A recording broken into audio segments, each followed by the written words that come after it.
जय हिंद प्यारे बच्चों, राकेश का लेक्चर में आपका स्वागत है। आज हम लोग भौतिक विज्ञान का जो कहानी स्टार्ट किए हैं, आज उसका दूसरा भाग है पहले चैप्टर का। आज हम लोग जानेंगे आवेश का आधुनिक सिद्धांत, और उसके बाद दूसरा पॉइंट हम लोग जानेंगे आवेश का मात्रक, एसआई मात्रक क्या होता है, सीजीएस मात्रक क्या होता है। तीसरा हम लोग जानेंगे आवेश संरक्षण का सिद्धांत क्या होता है, और चौथा विद्युत आवेश का क्वांटीकरण क्या होता है। ये हम चार चीज़ें आज के इस वीडियो में कवर करेंगे।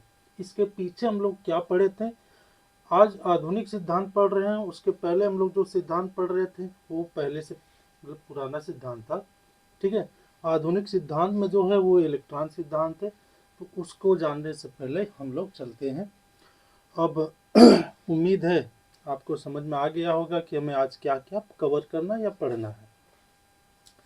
तो सबसे पहले है आवेश का आधुनिक सिद्धांत। ठीक है, आवेश का आधुनिक सिद्धांत क्या है, पहले इसको देख लेते हैं। आप जानते हैं कि प्रत्येक पदार्थ का निर्माण जो होता है परमाणु से होता है। इतना तो हमें पता है, कक्षा 9 से हम लोग पढ़ते आ रहे हैं। सभी पदार्थ का निर्माण परमाणु से होता है। परमाणु के 3 मौलिक कण होते हैं। ठीक है, परमाणु के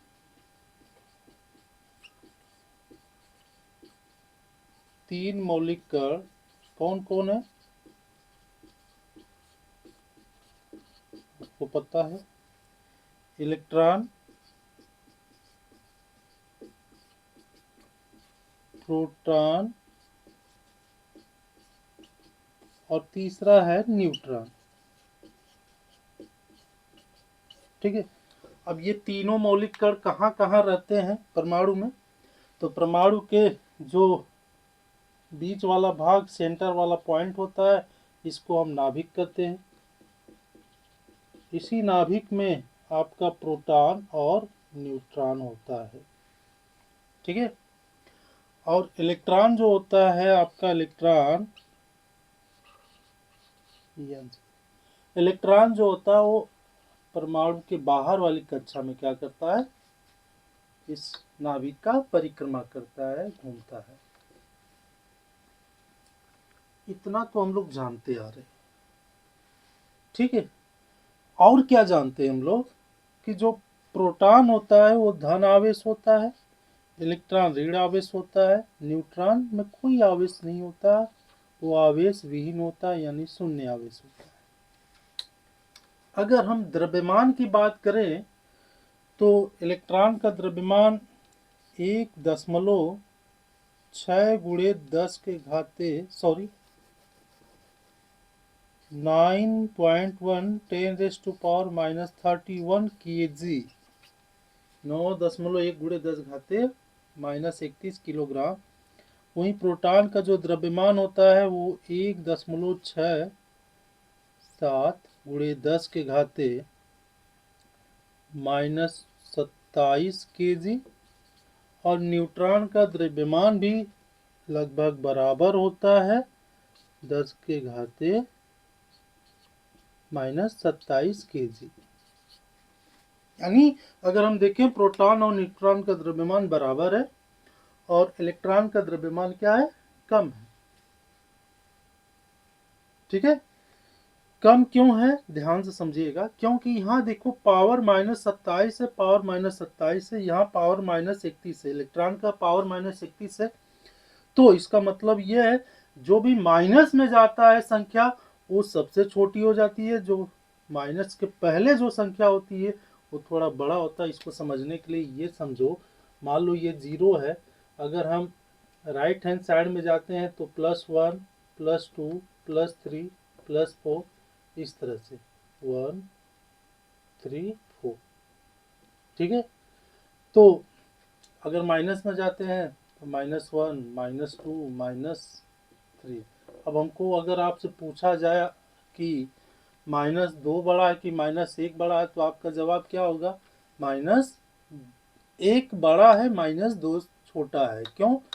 आपके बाएं तरफ माइनस, यानी बाएं तरफ जो भी पूर्णांक होगा वो छोटा होगा, दाहिनी तरफ जो भी पूर्णांक होगा वो बड़ा होगा। यानी अगर दाहिनी तरफ 0 है तो 0 आपका बड़ा होगा, -1 क्या होगा, छोटा होगा। तो कहने का मतलब ये दाहिनी तरफ जो भी पूर्णांक होता है वो बड़ी होती है, बाईं तरफ जो भी पूर्णांक होता है वो छोटी होती है। तो अगर आप यहाँ देखोगे तो -27 आएगा, फिर -28, -27, -28, -29, 30, 31। तो ये -31 बाएं तरफ है, ठीक है, तो ये छोटा होगा, और ये -27 दाएं तरफ है तो बड़ा होगा। तो इसलिए इलेक्ट्रॉन का द्रव्यमान छोटा है, ठीक है। इलेक्ट्रॉन का द्रव्यमान क्या है?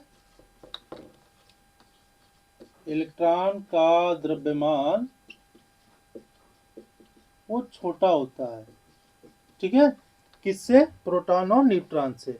तो इसीलिए परमाणु का समस्त द्रव्यमान एक ही बिंदु पर केंद्रित होता है, समस्त द्रव्यमान नाभिक में ही स्थित होता है। ये ध्यान रखिएगा, पूरा द्रव्यमान परमाणु का नाभिक में होता है, ठीक है। ये रीजन है कि इलेक्ट्रॉन का द्रव्यमान कम होता है, ठीक। अब अगर हम आगे देखें, इतना बात समझ में आ गया तो चलते हैं। अब ये जो परमाणु है, धन आवेश और ऋण आवेश कैसे होते हैं उसको देखते हैं। पहले बेसिक से समझिएगा क्या क्या चल रहा है। थोड़ा एक चीज और देख लो यहाँ पर, इलेक्ट्रॉन पर आवेश, प्रोटॉन पर आवेश का मान क्या होता है? इलेक्ट्रॉन पर आवेश का मान 1.6 × 10⁻⁻19 कूलाम होता है, और प्रोटॉन पर भी बराबर आवेश होता है, 1.6 × 10⁻⁻19 कूलाम ही होता है। चूंकि ये न्यूट्रॉन पर आवेश कुछ नहीं होता है इसलिए 0 होता है, ठीक है। अब आगे हम लोग चलते हैं, कोई परमाणु धन आवेश और ऋण आवेश क्यों होता है, रीजन समझते हैं इसका। पहले चलते हैं,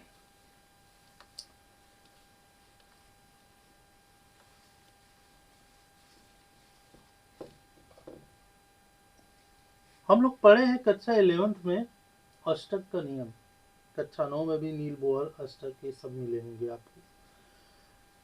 तो जैसे एक परिवार है, परिवार में सब सदस्य हैं अपने, तो ठीक है, जैसे मम्मी पापा भाई बहन, ठीक है, चाचा चाची ताऊ ताई, अगर सब हैं तो परिवार भरा पड़ा कहते हैं। दादा दादी हैं तो उस परिवार को हम कहते हैं पूरा भरा हुआ परिवार है।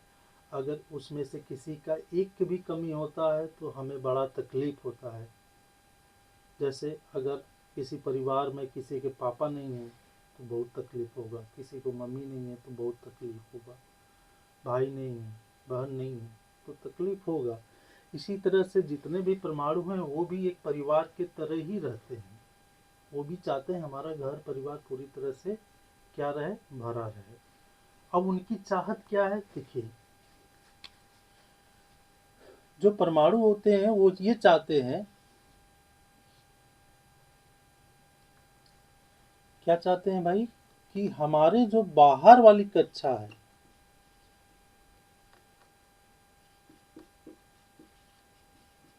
जो परमाणु चाहते हैं कि ये जो बाहर वाली कक्षा है,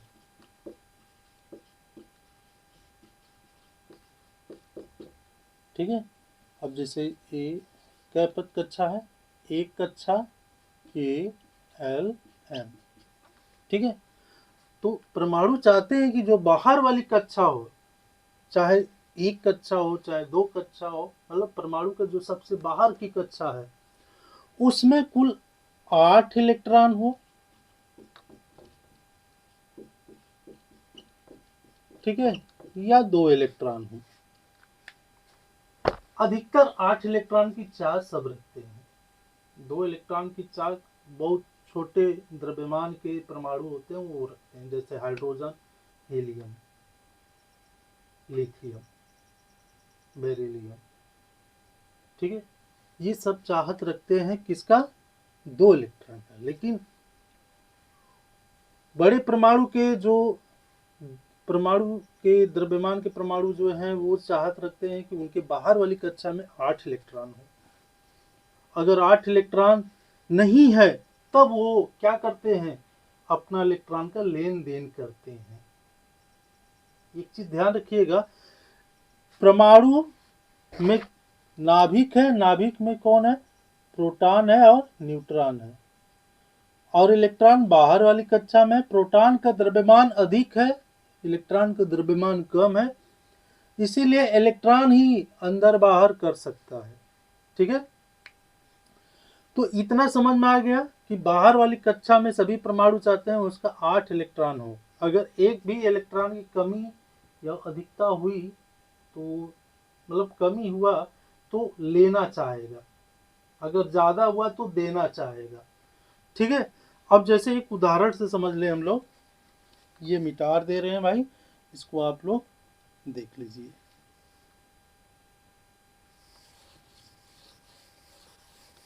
एक उदाहरण से समझते हैं। सोडियम है, ठीक है, और एक उदाहरण है क्लोरीन का लेते हैं। सोडियम का परमाणु क्रमांक 11 है, क्लोरीन का परमाणु क्रमांक 17 है। ठीक है, अगर इसका इलेक्ट्रॉनिक विन्यास करते हैं हम लोग तो 2 8 1, और इसका इलेक्ट्रॉनिक विन्यास करते हैं तो इसका 2 8 7। ठीक है, अब इस पर ध्यान देते हैं हम लोग। सोडियम पर परमाणु क्रमांक कितना है? 11 है, तो प्रोटॉन की संख्या क्या होगा?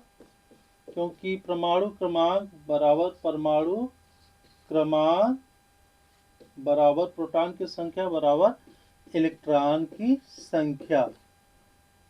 ठीक है, अगर परमाणु क्रमांक 11 है तो प्रोटॉन की संख्या क्या होगा? 11। प्रोटॉन क्या है? धन आवेश है। अब इसी तरह से इलेक्ट्रॉन की संख्या क्या होगा?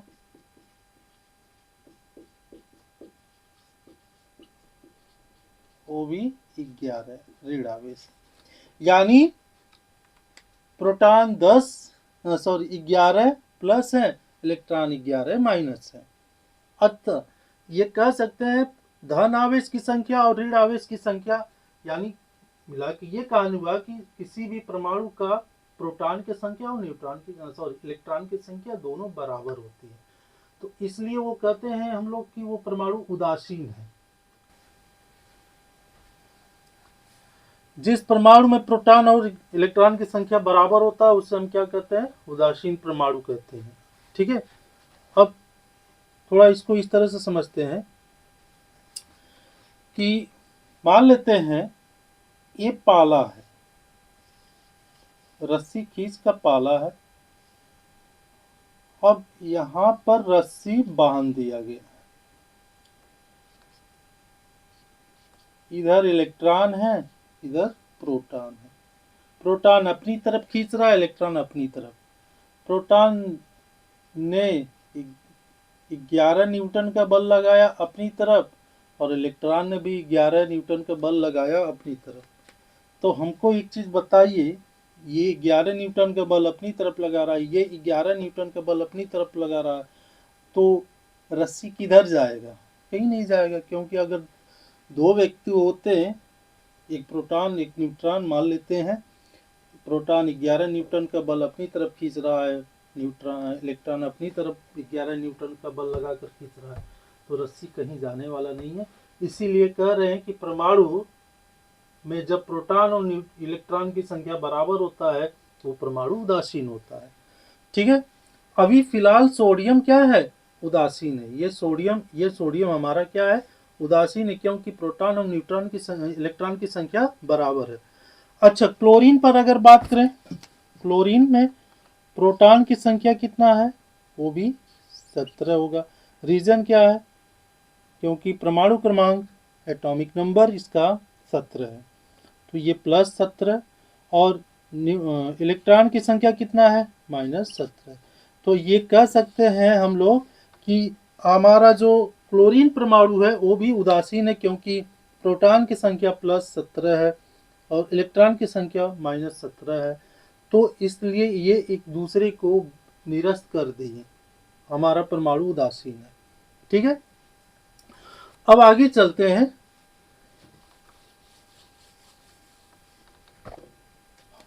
सोडियम क्लोराइड रिएक्ट होता है तो सोडियम धन आयन होता है, क्लोरीन ऋण आयन होता है।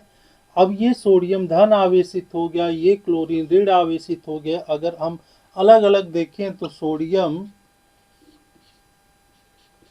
धन आवेशित हुआ क्योंकि अपना एक इलेक्ट्रॉन त्याग दिया। क्लोरीन ऋण आवेशित हुआ क्योंकि वह एक इलेक्ट्रॉन ग्रहण कर लिया। ऐसा क्यों?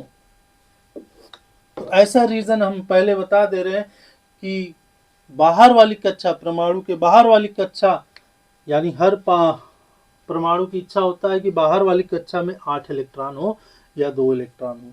तो अगर हम सोडियम का परमाणु क्रमांक देखें Na तो 2 8 1, और क्लोरीन का परमाणु क्रमांक देखें 2 8 7।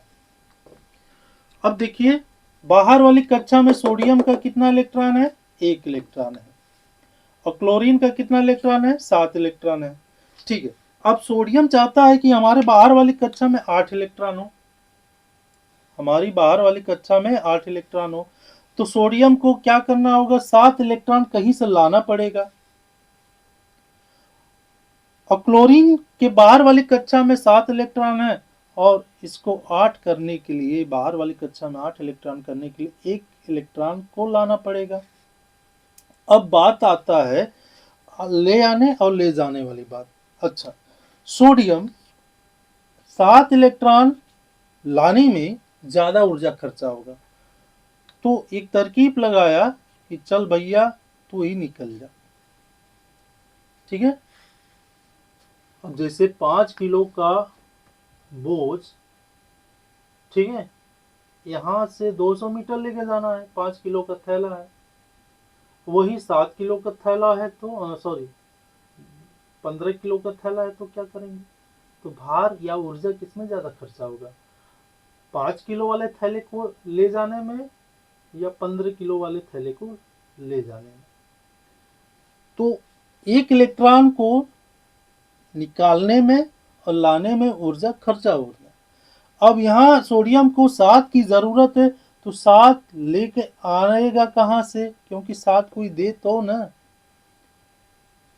तो देने के लिए तो ये है, लेकिन देने और लाने में ऊर्जा ज्यादा खर्चा होगा।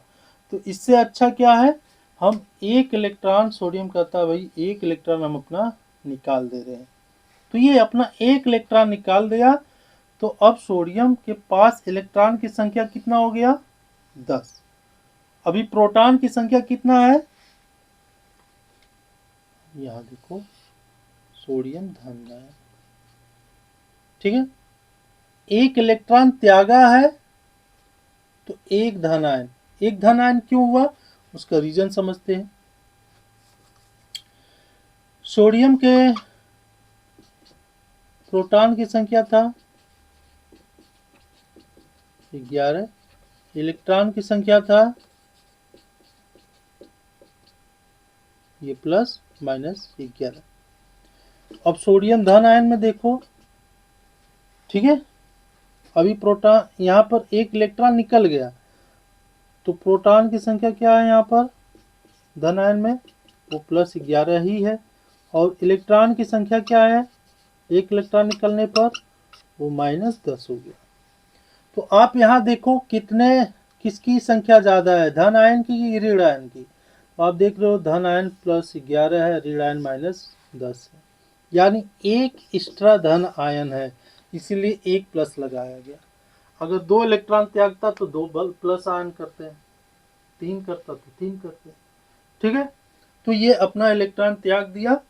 और क्लोरीन, अब यहाँ देखो क्लोरीन क्या किया, यही 1 इलेक्ट्रॉन ग्रहण कर लिया क्लोरीन ने, ठीक है, 1 इलेक्ट्रॉन यही ग्रहण किया जो सोडियम ने त्यागा था, इसलिए क्लोरीन ऋण आयन हो गया। अब ऋण आयन क्यों हुआ, ऋण क्यों लिखा, ये चिन्ह क्यों लगाया हम लोग?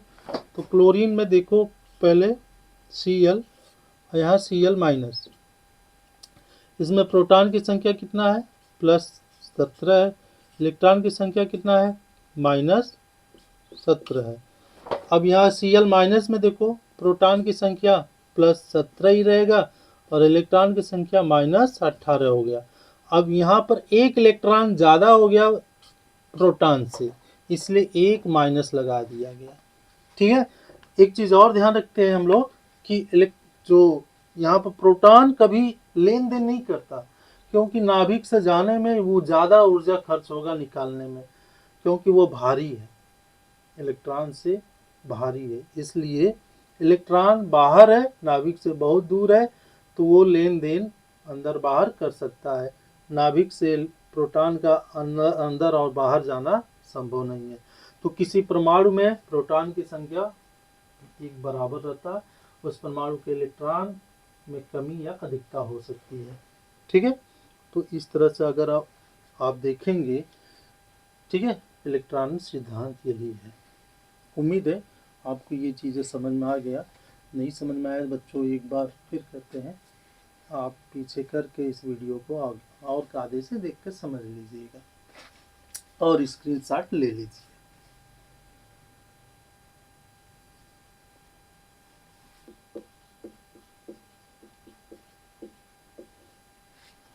ठीक है, आवेश का मात्रक।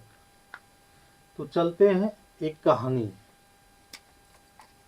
था, एक परिपथ है, हम लोग पढ़े हुए हैं, परिपथ ए। परिपथ मतलब तार। इस तार में Q कूलाम आवेश T समय तक प्रवाहित किए गए। तो हमें एक सूत्र मिला I बराबर Q/T।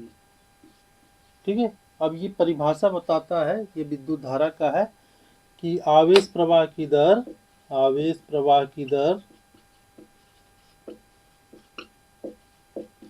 को विद्युत धारा कहते हैं।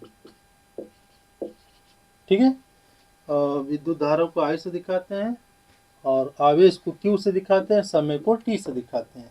यहीं पर Q बराबर क्या होगा, I इंटू T। अब इसका मात्रक निकालते हैं। मात्रक, पहला मात्रक SI मात्रक क्या है, I का मात्रक एम्पियर और T का मात्रक सेकेंड। तो पहला मात्रक हमें मिला एम्पियर सेकेंड, किसका, आवेश का। दूसरा मात्रक, इसको हम कहते हैं कूलाम। दूसरा मात्रक को क्या कहते हैं, कूलाम। ठीक है, ये SI पद्धति का मात्रक था। अब हम जानते हैं CGS पद्धति का मात्रक, CGS।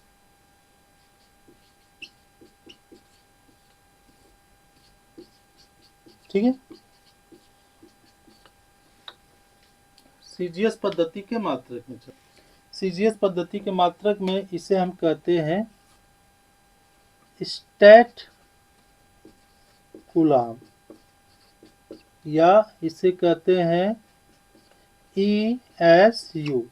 ठीक है, ई से क्या है, ई से इलेक्ट्रॉन, ठीक है, या इलेक्ट्रो, और एच से स्टैटिक्स और यू से यूनिट। तो इलेक्ट्रोस्टैटिक यूनिट, ESU, या इसी को हम कहते हैं एक और नाम फ्रैंकलिन। ठीक है, तो CGS पद्धति में जो मात्रक है वो स्टैट कूलाम या ESU, या इसे फ्रैंकलिन भी कहते हैं। और इसका जो मान होता है, एक कूलाम बराबर 3×10⁻⁹ ESU, ये। ठीक, तो ये है आवेश का मात्रक। उम्मीद है ये चीजें आपको आसानी से समझ में आ गया।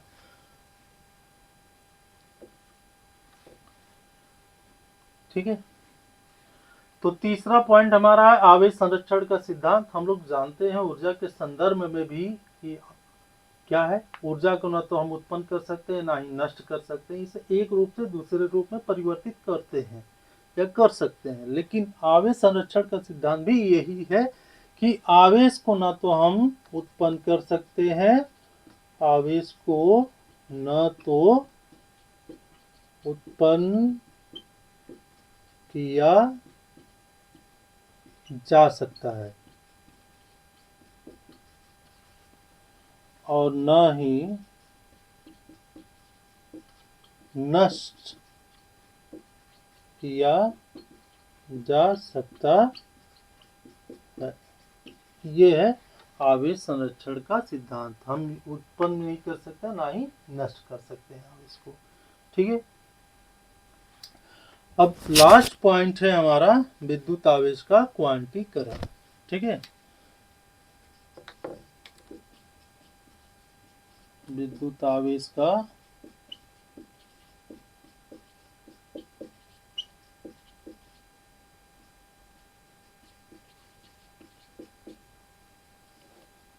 चलिए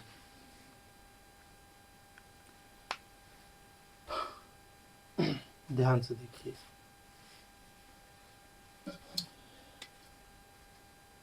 एक इलेक्ट्रॉन है या एक प्रोटॉन है, ठीक है, इन पर जो इसे हम जो लिखते हैं ई, क्या लिखते हैं ई, और प्रोटॉन को भी लिख सकते हो आप ई, क्योंकि ई का वैल्यू जो होता है 1.6 गुणे 10 के घाते -19 कूलम, और प्रोटॉन का भी मान वही होता है, वैल्यू 1.6 गुणे 10 के घाते -19। यानी एक इलेक्ट्रॉन है या एक प्रोटॉन है तो उसका वैल्यू कितना होगा, 1.6 गुणे 10 घाते -19 कूलम। अगर एक प्रोटॉन है तो उसका भी वैल्यू 1.6 गुणे 10 घाते -19 कूलम होगा। ठीक है, अगर 2 इलेक्ट्रॉन हो तो 2 ई लिखेंगे, 3 इलेक्ट्रॉन हो तो 3 ई, इसी तरह से 2 प्रोटॉन हो तो 2 ई, 3 प्रोटॉन हो तो 3 ई, ये लिखेंगे। अब विद्युत आवेश का क्वांटीकरण कहता है कि हम आवेश को किसी भी तरीके से बांट नहीं सकते। क्या कहता है विद्युत आवेश का क्वांटीकरण, हम आवेश को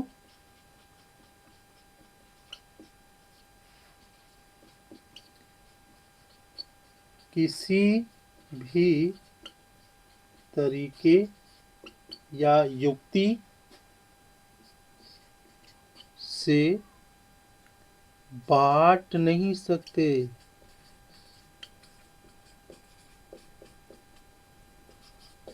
इसका मतलब यह है कि आप ई लिखेंगे, 2 ई लिख सकते हैं, 3 ई लिख सकते हैं, 4 ई लिख सकते हैं, 5 ई लिख सकते हैं, डॉट डॉट ऐसे लिख सकते हैं, ये ही लिख सकते हैं। आप ये नहीं लिख सकते, आप E/2 नहीं कर सकते, E/3 नहीं कर सकते, E/4 नहीं कर सकते, E/8 नहीं कर सकते, E/50 नहीं कर सकते, आप ये नहीं कर सकते।